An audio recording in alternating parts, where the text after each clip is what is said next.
నమస్తే నాన్న అందరికి. అందరూ కొడుకులు కోడళ్ళు అట్లా ఉండరు, మంచి వాళ్ళు కూడా చాలా మంది ఉంటారు. సో చూడని వాళ్ళకు రేషం వస్తుంది ఈ మెసేజ్ చూస్తే.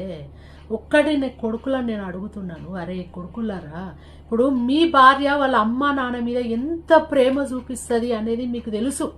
చాలా మంది ఇది గమనించండి, అది సహజము. ఎందుకంటే ఏ కోడలికైనా వాళ్ళ తల్లిదండ్రుల మీద ఉన్నంత ప్రేమ అత్తమ్మమ్మ మీద ఉండదు, అది సహజం. అది ఇప్పుడు అత్తకు కూడా బిడ్డ మీద ఉన్నంత ప్రేమ కోడల మీద ఉండదు, ఎందుకంటే ఇది నైజం, అంతే దాని నైజం.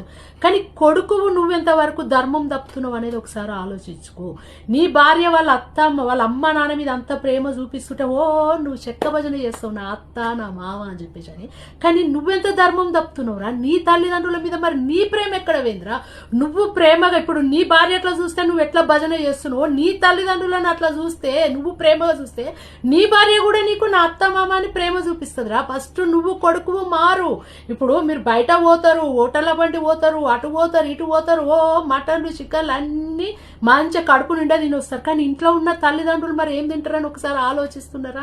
వాళ్ళకి ఏదన్నా మీరు అరేంజ్ చేయాలి కదా. సో బయట నుండి వచ్చేటప్పుడు ఏమన్నా తెచ్చి పెట్టాలి కదరా. ఇది చాలా మంది ధర్మం తప్పుతారు. ఇప్పుడు వాళ్ళు పెద్ద మనుషులు బయటికి పోలేరు. సో మీరు ఇన్నిసార్లు హోటళ్ళ బండి పోయేటోళ్ళు ఒక్క 15 రోజులకు ఒకసారి తల్లిదండ్రులను తీసుకపోతే ఎంత హ్యాపీగా ఫీల్ అవుతారు. వాళ్ళకు కూడా కొంచెం చేంజింగ్ ఉంటుంది కదరా. కొడుకు నువ్వు ధర్మం తప్పకురా, ఫస్ట్ నీది